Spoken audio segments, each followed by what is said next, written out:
Okay, we're taking a bit of a break from Die Weltkrieg. There's a couple of reasons. Mainly, there's a bit of a crisis going on in the house, and so I just changed my mood a little bit. So I wanted to do something different. We're looking at End of Empires by Compass Games. This is just an introduction. We've got the setup here for the American Revolutionary War, starting in 1775. Comments about this. Fairly typical Compass game of this era. There are problems with it. Let's have a look at this if I can find it. Where is it? Where is the errata? Yeah, errata sheets. There's about 4 pages of errata. There are problems with the terrain key, with the map, with the counters, with the scenarios, and with the rules. So as I say, pretty typical. Oh, and the turn track. Yeah, pretty typical for a Compass game. The biggest problem with the counters, there's a lot of counters that are misprinted. These are some PDFs I've printed off so I can replace some of the problems with the counters. There are even some missing counters, so that's something to bear in mind. There are a complete set of Compass counters, replacement counters available from Compass Games. I've decided not to bother really. I'm just going to print these off, cut and stick and paste them on the duff bits. Okay. There are quite a few things on Board Geek which are helpful. You've got this unit guide here that I've printed off. I say Board Geek, it's a Board Game Geek.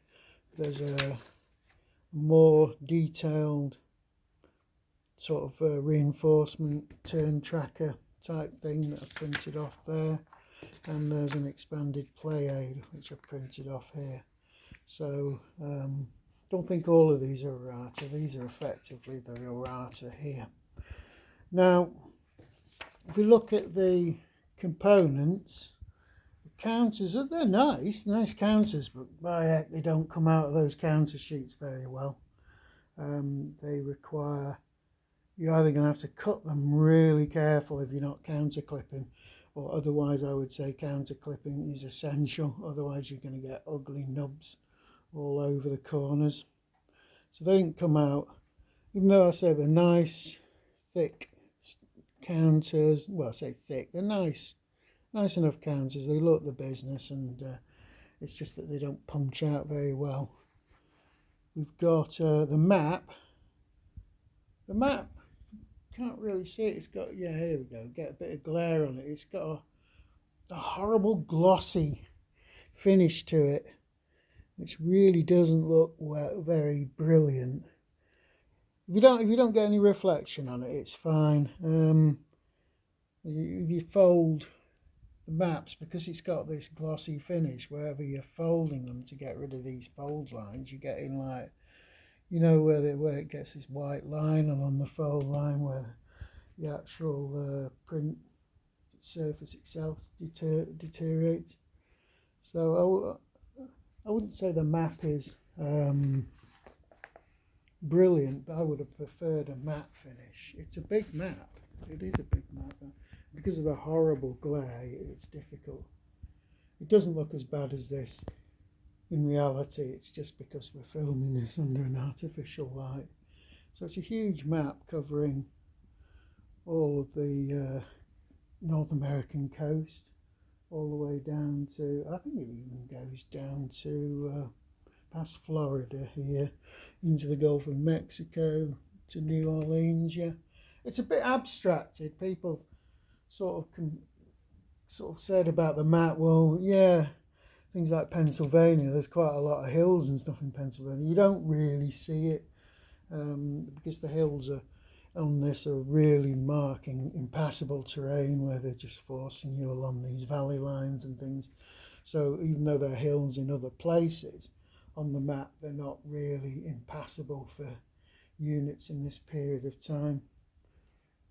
We've got some little army boxes here and army counters where you're gonna, because there is no stacking limit in this game. In theory, you could stack every single one of your units in a single hex. There are some other play aids you've got here where you can stack by leaders. I've printed these off, but I need to take multiple copies of that, and then you can create these leader chart. You've got to put the leader in the box, and you can see which units operate under each leader, and you've got little totals and things on here. So that could be helpful, but I haven't decided to do anything. In terms of the game online, there's a few videos, but they're all really after action reports. There's nobody going through the rules. It's not a complicated game, well, not by my standards anyway. Let's put it this way. It's got a rule book around 23 pages, which I would count as a easy game, bordering on the simple. It's got quite a lot of scenarios. So it covers 3 main wars. You've got the French-Indian War, you've got King George's War, and you've also got the full American Revolutionary War. And there are extra scenarios available from Compass. There's Queen Anne's War. I believe there may be several other scenarios available as well. Anything else I can say about it? Not really. I haven't studied it in any great depth, and I shall be learning this as I'm going along, just pushing a few counters around and seeing what happens before resetting 1775 start scenario. Okay, that's it. I hope people aren't too disappointed with me temporarily stopping De Weltkrieg, but that's just the way it rolls.